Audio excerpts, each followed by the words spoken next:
안녕하세요. 김태훈의 코인뷰의 김태훈입니다. 우리가 하루에도 몇 번씩 듣게 되는 단어들이 있죠. 바로 블록체인과 암호화폐입니다. 그런데요, 어떤 사람들은 이 블록체인과 암호화폐가 우리의 미래라고 전망하고요. 또 누구는 거대한 사기라고 평하기도 합니다. 국가에 따라서 또는 전문가에 따라서 각기 다른 모습을 보이게 되는 블록체인과 암호화폐. 오늘부터 약 4회에 걸쳐서 바로 이 블록체인과 암호화폐에 대한 각기 다른 입장을 가진 전문가분들을 모시고 그 실체에 대해서 좀 더 자세하게 알아보는 시간을 가져보도록 하겠습니다. 김태현의 코인뷰 시작합니다. 자, 오늘은요, 암호화폐 시장을 전 세계에서는 과연 어떤 시선으로 쳐다보고 있는지, 또 그리고 우리는 어떤 준비를 하고 있는지 좀 더 깊게 알아보는 시간을 가져보도록 하겠습니다. 저는 행정공무원이시고 또 금융인이신 이철환 선생님을 모셨습니다. 안녕하세요. 네, 안녕하세요. 자, 선생님에 대한 양력을 제가 간략하게만 좀 소개를 해드리면요. 재정경제부에서 장관 비서실 실장님을 하셨고요. 또 재정경제부의 국고국 국장님, 그리고 금융정보분석원의 원장님, 그리고 한국거래소 시장감시위원회 위원장님을 역임을 하셨습니다. 자, 선생님이 좀 첫 번째 질문 이렇게 드려보고 싶습니다. 아무래도 이제 글로벌한 시대를 살다 보니까요. 그 세계의 금융시장에서의 어떤 움직임이 우리나라 시장에도 이제 영향을 주게 되는 경우가 많습니다.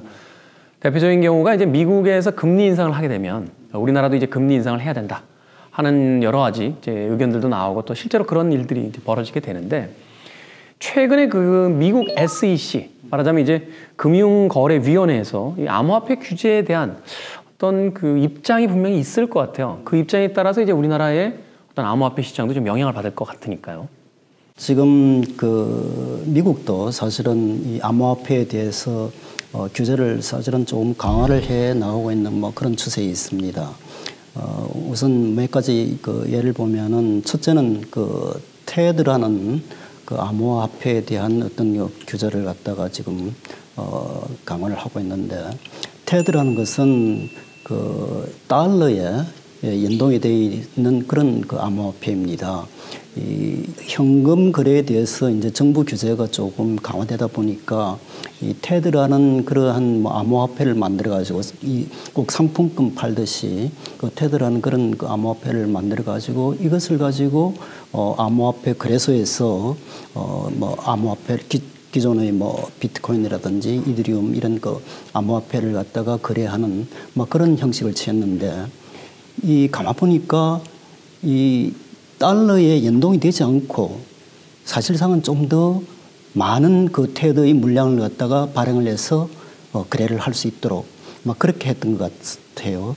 그리고 또 이 이제 많이 발행된 테드를 가지고 암호화폐 거래 물량을 갖다가 이래 좀 많이 그 살 수 있도록 하다 보니까 어떻게 보면 그 거래 물량과 시세를 갖다가 조작을 할 수 있던 그런 여지가 발견이 돼가지고, 그것을 SEC가 그 테드라는 암호화폐를 거래했던 거래소인 미국의 비트파이넥스라는 그 거래소에 대해서 조사를 했고, 그리고 최근에는 이제 그 검찰에서도 이제 이 그 거래 시세 조작을 했는지를 갖다가 지금 조사를 하고 있는 뭐 그런 그 케이스가 하나가 있고, 또 다른 어떤 뭐 규제 그 강화의 그 움직임은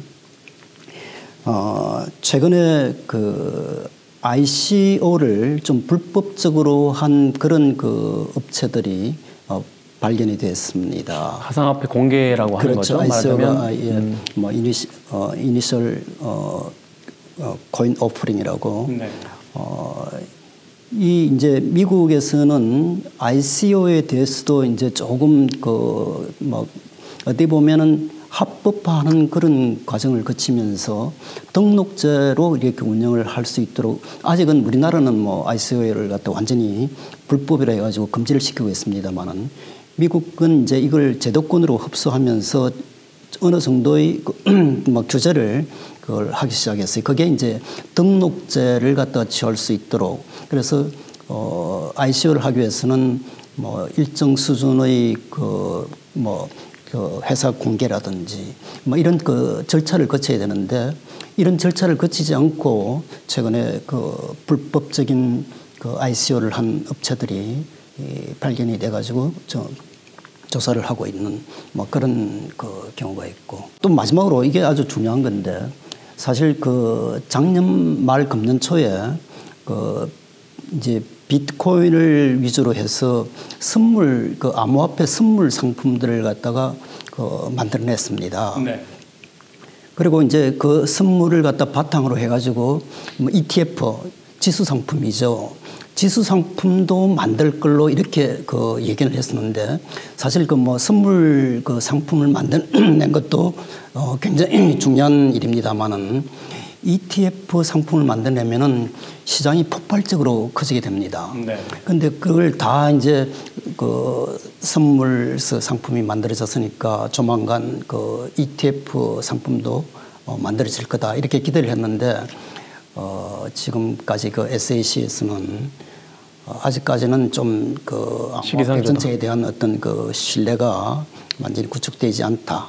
뭐 이런 그 판단 아래 아직 그 ETF 상품도 출시를 갖다가 거부하고 있는 뭐 그런 상황이 있습니다.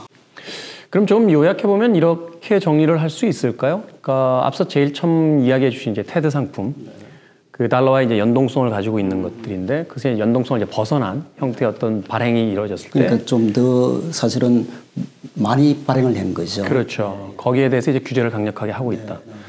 1972년인가요? 73년인가요? 그 닉슨 행정부 시절에 이제 그 금과의 어떤 그 연동성을 가지고 있던 달러를 금태환 정책, 그렇죠. 금태환 정책을 이제 그 폐기시켜 버리면서 사실은 이제 여러 가지 어떤 또 다른 어떤 부작용들이 나타나기 시작했잖아요. 인플레이션의 어떤 과다한 증가도 있을 수 있고 그 기축 통화인 달러를 가지고 어떤 세계 경제에 대해서 좀 지배권을 행사하게 되는 이런 형태로도 이제 나타나게 되는 건데 결국 이제 그런 어떤 학습 효과를 가지고 있는 그 은행의 입장에서 그러니까 달러와의 연동성을 통해서 이제 말하자면 현실 화폐를 가지고 이제 조절할 수 있는 능력을 분명히 가지고 있었던 것을 이제 벗어난 행위에 대해서 규제하겠다. 이렇게 이제 이해를 하면 될 것 같고 두 번째는 이제 그 기업 공개를 통해서 사실은 우리가 이제 주식 같은 걸 매입을 하게 될 때 최선의 어떤 예측 가능성을 이제 가지고서 매입을 하지 않습니까? 그 기업이 가지고 있는 어떤 건강함이라든지 또는 어떤 원천 기술이라든지 이런 걸 통해서 어느 주식에 투자를 해야겠다를 좀 우리가 그래도 안정적인 그 데이터를 이제 확보할 수 있는데 가상화폐는 사실 그런 부분이 좀 약했었죠. 그 이제 일반 기업에서는 그 IPO로 해가지고 뭐 기업 공개라고 그랬는데 그와 이제 그 똑같은 그런 이제 그 개념이 이쪽 가상화폐에서는 ICO라고 그러는데요. 네.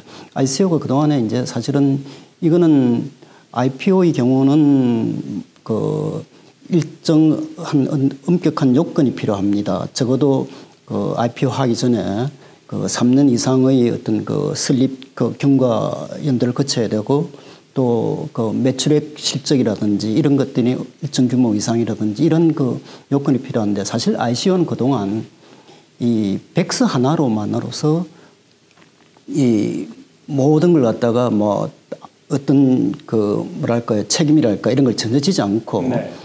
백스에 나와 있는 뭐 그러니까 굉장히 어떤 백스 내용이 호황될 수도 그 많았죠. 그러니까 검증 가능성이 없는 그렇죠. 기업 일반의 공개만을 가지고 어떻게 보면은 네.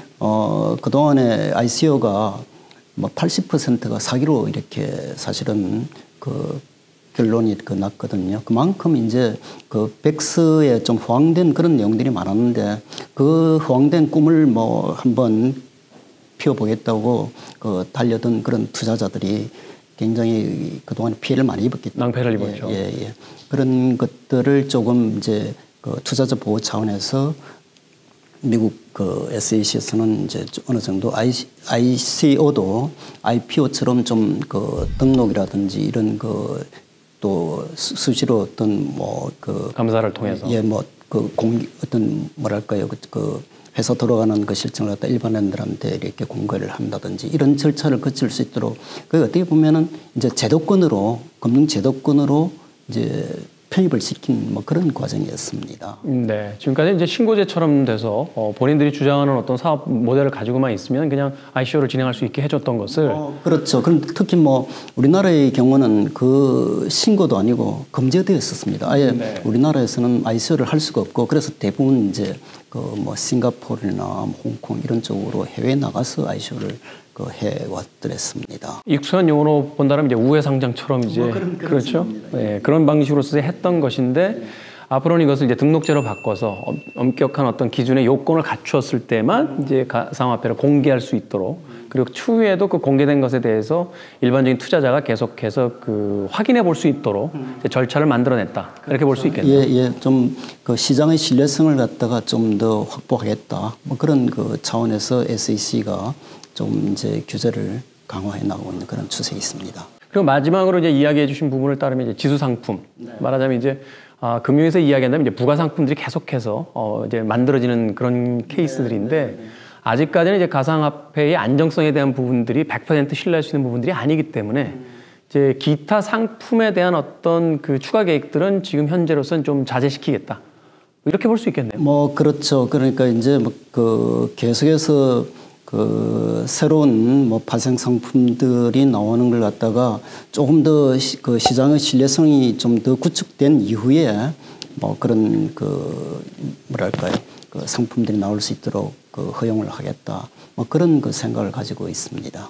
사실 우리가 은행권에 가서도 뭐 적금이라든지 어떤 예금 혹은 투자를 하게 될 때라든지 또는 이제 보험 상품 같은 경우도요. 전문가들이 설명을 해주는데 그 설명에 대한 부분들을 다 이해하면서 사실은 투자에 들어갈 때가 많지는 않거든요. 그럼에도 불구하고 이제 은행이라고 하는 기관 자체가 가지고 있는 신뢰성 그리고 지금까지 어떤 금융권에서의 어떤 그 역사가 보여주고 있는 어떤 말하자면 이제 공인된 어떤 그 역할들 이런 것들을 이제 우리가 신뢰하기 때문에 100% 이해를 하지 못해도 그 상품에 이제 투자를 할 수 있게 되는 건데 가상화폐 같은 경우는 아직까지 그런 시스템이라든지 기관에 대한 어떤 확고한 우리의 그 인증이 없었기 때문에 그런 부가 상품에 대해서는 자제시키겠다.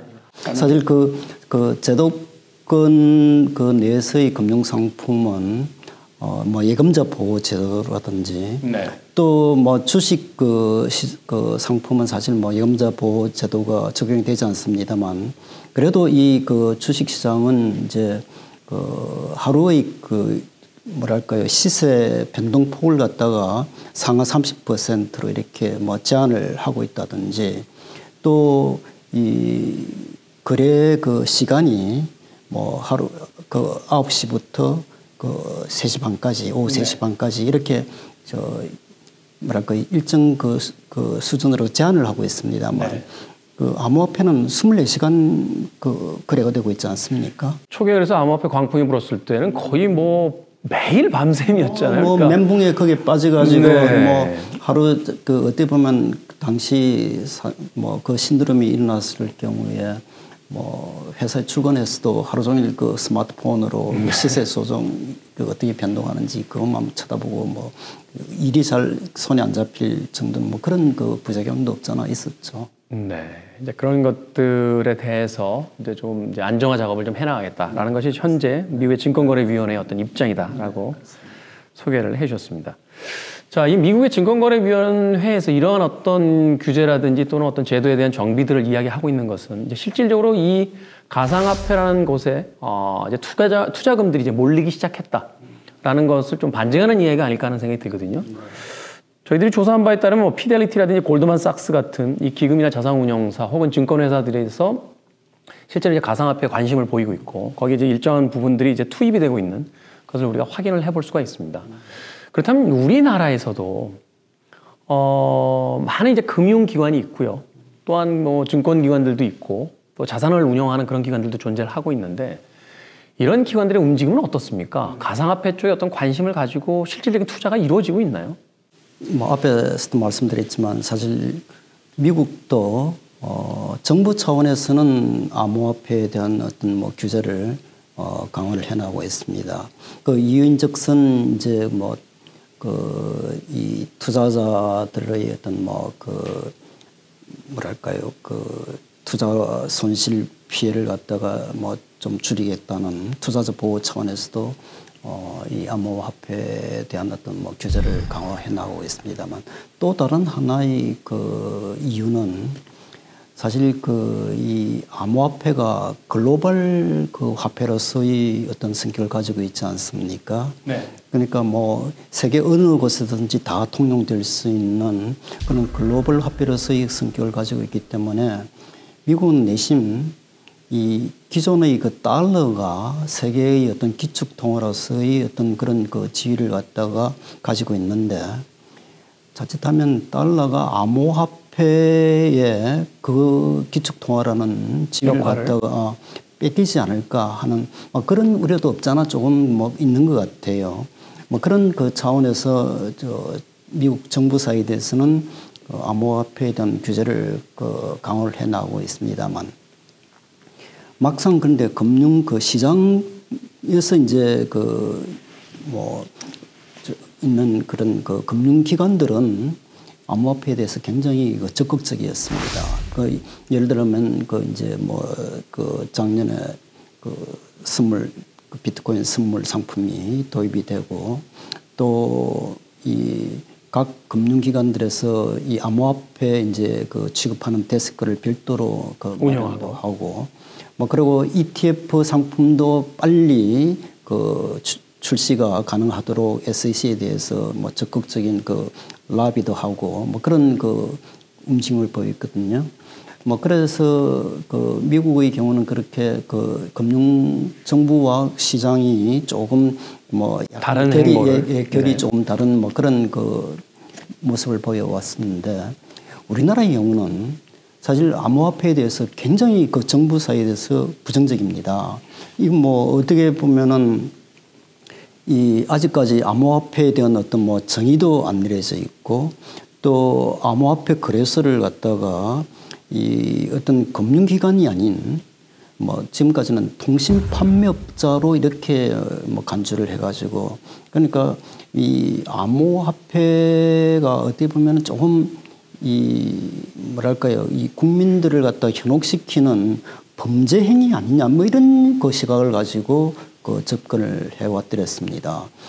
그래서 이 암호화폐에 대한 어떤 주무부서가 한때 금융위원회에서 법무부로 이관이 돼가지고 이게 그러니까 경제활동으로 본 게 아니라 일종의 범법행위로 본 거죠. 범법행위로 본 거죠. 그리고 또 지난 8월 달이었죠 아마 그게 벤처 업종을 갖다가 그동안에 이제 정부에서는 벤처 기업을 육성을 위해서 벤처 기업에 대한 어떤 지원을 갖다가 해왔는데 벤처 업종 대상에서 이 암호화폐 취급한 거래소는 아예 제외를 해버렸습니다. 그래서 지금 이제 벤처 업종이 아닌 그런 기업 업종은 어떻게 보면은 사치 산업이라든지 유흥 산업이라든지 이 한 5개 업종 정도만 이제 벤처 업종이 아닌 속에 암호화폐 거래소도 포함될 정도로 어떤 정부는 그만큼 이 암호화폐에 대한 어떤 불신 이런 걸 하고 있기 때문에 당연히 금융기관들이 이쪽에 대해서 뛰어들 어떤 그런 가능성이 없었던 것 같습니다. 네. 사실 이 부분은 이제 논란이 있는 부분일 수도 있겠죠. 암호화폐에 대한 부분이야 사실은 투자다, 투기다. 이렇게 서로 상반된 어떤 그런 입장 차이를 가지고 있고 또 미래 화폐를 대체할 것이다라는 낙관론이 있는 반면에 이것은 거대한 사기다. 라는 어떤 비관론적인 어떤 시각도 있습니다. 근데 최소한 이것들이 이제 일정한 정도 이제 검증이 되기 위해서는 최소한의 틀 안에서 이제 연구를 하고 그것을 이제 도입해보는 어떤 시도성이 좀 있었어야 되는데 사실 그 과정 자체가 우리나라는 이제 국가에서 전면적인 어떤 금지에 대한 어떤 정책 때문에 민간 부분에서는 이제 연구라든지 혹은 여기에 대한 어떤 시행적인 어떤 실험 같은 게 전혀 이루어질 수 없는 환경이다. 이렇게 이해를 할 수 있겠네요. 네. 그러니까 미국 같은 경우는 최소한 이것을 규제하되 이것이 어떤 현존하는 현상이라는 것을 받아들이고 거기에 대해서 이제 연구를 하는 단계로서 이제 진행을 하고 있기 때문에 민간 단체에서 소위 이제 금융사라든지 혹은 또 공공한 어떤 투자사들 같은 경우에서 이 가상화폐에 대한 부분을 어떻게 활용할 수 있을 것이냐 이제 실험을 해보는 과정인데 우리는 그게 없다 이렇게 이제 이해를 해볼 수 있겠네요. 미국의 경제 원칙이랄까 이거는 시장 경제 원칙을 갖다가 이렇게 교수를 하면서 모든 정책은 우선 선허용 우선 허용을 하되 후에 어떤 불법 행위라든지 좀 일탈하는 그런 경우 있으면 규제를 한 후 규제. 뭐 이런 그 원칙을 갖다가 고수하고 있습니다만은 한국은 아직까지 그런 면에서 일단 그 규제를 먼저 해놔놓고 좀 더 분위기가 무르익어 갔을 때에 조금씩 그 규제를 갖다가 완화해 나가는 뭐 미국과는 어떻게 보면 좀 그 완전히 반대되는 뭐 그런 그 정책을 갖다가 취하고 있지 않나 하는 뭐 생각이 들고입니다. 뭐 두 가지 측면에서 생각해 볼 수 있겠네요. 그 우리나라는 이제 자본주의를 표방을 하고 있습니다만 굉장히 독특한 경제 개발 그 모델을 가지고 있었잖아요. 말하자면 민간 주도가 아니 이제 그 관 주도에 의해서 이제 경제 개발을 했던 그런 어떤 역사를 가지고 있기 때문에 관의 역할이 굉장히 상대적으로 큰 그런 어떤 국가 형태를 가지고 있고, 그리고 또 하나는 이제 말하자면 뭐 사람의 몸에 비유를 해본다면 시장의 어떤 면역력 같은 것이 그렇게 강하지 않기 때문에 최소한 다른 나라의 어떤 사례들을 좀 두고 본 뒤에 그것을 어떻게 선택 적용할 것이냐에 대한 어떤 시간을 그런 식으로 이제 확보하고 있다, 이렇게 이해를 해봐도 되겠네요. 좋은 비유입니다. 네. 자, 그래서 그런지 몰라도 이 암호화폐 거래소는 아까 이야기하신 것처럼 이제 통신 네, 판매업으로 이제 그 규정이 되면서 이제 말하자면 이제 원하는 사람들이 이제 암호화폐 거래소를 이제 설립을 할 수 있는 그 자유는 이제 가지고 있는 거죠. 근데 문제는 이것이 이제 금융거래이다 보니까 계좌를 이제 개설을 해야 되는 부분인데, 그리고 실질적인 이제 실물 화폐인 이제 그 우리가 쓰고 있는 돈과 이제 연관이 되는 은행과의 어떤 관계 같은 것들이 설정이 돼야 되는데, 최근에 들은 이야기에 따르면 이제 계좌 개설을 안 해준다. 그리고 이제 은행에서도 그 어느 암호화폐 거래소와는 뭐 어느 은행이 이렇게 거래가 돼 있으면 그 거래조차도 사실은 그렇게 많이 이루어지지 못하고, 심지어는 은행 쪽 입장에서 암호화폐 거래소와의 어떤 거래를 이제 그 차단하는 뭐 이런 일들도 이제 비일비재하게 벌어진다. 결국 이러한 현상들이 이 암호화폐 거래에 대해서 좀 더 그 활발하게 이루어질 수 있는 부분들을 규제하고 있는 게 아니냐, 뭐 이런 이야기도 들려오거든요. 사실 뭐 작년 그 하반기부터 뭐 가히 암호화폐 신드롬이라 할 정도로 굉장히 암호화폐 붐이 그 일어났었죠. 그래서 뭐 소위 말하는 우리나라 그 암호화폐 시장에서는 다른 그 일반 외국 시장에서보다 더 그 높은 가격으로 그 시세가 형성되는 뭐 김치 프리미엄이 그 만들어졌고. 그래서 그런지 몰라요. 제가 알고 있던 어떤 분은 그 하루에 일본을 한 번씩 왔다 갔다 하면서 그 차액, 그 시세 차익을 가지고서 이제 어떤 프로핏을 내는 그런 뭐 경우도 없지 않아 있었습니다. 거기다가 이제 뭐 묻지마 투자까지 일어나 가지고 사실은 미성년자들도 이 암호화폐 시장에 대거 또 유입이 됐었죠. 예. 네. 뭐 이렇게 하다 보니까 그 시장이 굉장히 혼탁해지고 자칫하면은 뭐 투자자들이 큰 피해를 그 입을 가능성이 많다는 그런 그 정부의 판단이 그 내려졌습니다. 뭐 그러다 보니까 정부는 뭐 일방적으로 규제 일변도의 그런 정책을 갖다 취하지 수 없는 어떤, 사실 뭐 투자자들이 조금 그런 빈미를 준 것도 사실이에요. 정부가 규제를 뭐 한 데는, 그래서 정부가 뭐 이런 그 시장의 어떤 신뢰를 갖다가 조금 확보한다는 차원에서 거래 실명제라는 제도를 금년 그 1월 달에 도입을 했습니다. 네. 이거는 이제 기존에는 그 암호화폐 거래소들이 뭐 소위 말하는 그 벌집 계좌라고 해가지고 어떤 그 암호화폐 거래소가 큰 이제 은행에 큰 단위의 어떤 그 계좌를 갖다가 하나 만들어 놓고 그 계좌 내에서 또 조그마한 그 단위 밑에 하부 단위의 어떤 그 계좌들을 갖다가 그 큰 그 계좌 내에서 이렇게 운영할 수 있게 운영할 수 있도록. 그러니까 그게 뭐 쉽게 말하면은 그런 암호화폐 거래소에다가 그 은행에서 은행의 조그만 지점을 하나 창고를 내준 거군요. 뭐 그런 식으로 그 운영을 해가지고 거래자들이 굉장히 손쉽게 그 거래소를 갖다가 그 이용할 수 있도록 그렇게 그 제도를 해왔었습니다만, 이제 이 거래 실명제를 갖다가 도입한 이후부터는 그 은행에서 이제 그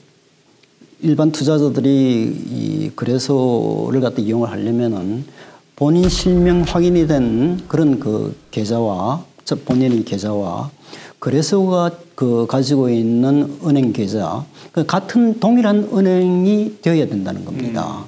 그러니까 이제 굉장히 어떻게 보면은 그 정부 차원에서는 이 그 거래의 어떤 그 형태가 이 제대로 그 감시가 될 수 있도록 그렇게 그 제도를 갖다가 바꿔놓은 거죠. 그러니까 말하자면 이제 거래소가 있는데 이 거래소가 이제 농협과만 이제 거래를 하고 있는 거래소다. 네. 그러면 이 거래소를 사용하기 위해서는 제가 농협에 가서 본인 실명 그렇죠. 본인 실명된 농협의 계좌를 통해서만 거래할 수 있다. 예, 그게 예, 정확한 말씀하셨는데 그게 이제 거래 실명제의 요체입니다. 네. 그래 또 사실 그 동안에는 뭐 그런 그 거래의 혼탁한 측면도 있었지만은 또 그 이 암호화폐 거래소를 통해서 자금 세탁을 하는 그런 그 경우도 굉장히 있었다라고 하죠. 있었던 것 같습니다. 그래서 그 이제 거래 실명제를 도입하면서 자금 세탁 행위도 같이 한번 그 규제를 하겠다. 뭐 그런 그 차원에서 좀 강력한 어떤 그 거래 실명제와 그 거래의 어떤 규제 이것이 그 금년 그 초에 도입이 됐더랬습니다. 뭐 자금 세탁에 대한 이야기를 해주셨습니다만 자금 세탁의 어떤 기본이라는 게 뭐냐면 그 여러 군데로 돌리는 거잖아요.